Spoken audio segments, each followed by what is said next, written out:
Hey everyone.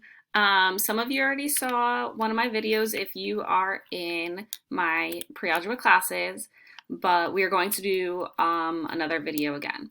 So, what I want to know from you is what have you and your families been doing to stay busy?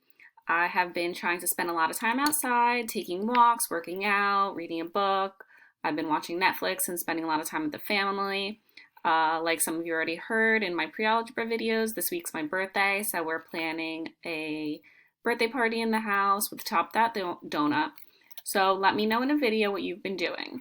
Also, if you have any suggestions on something fun we can do in coding while we're working from home, then please let me know. We all made it through our first full week of distance learning and we're doing a great job.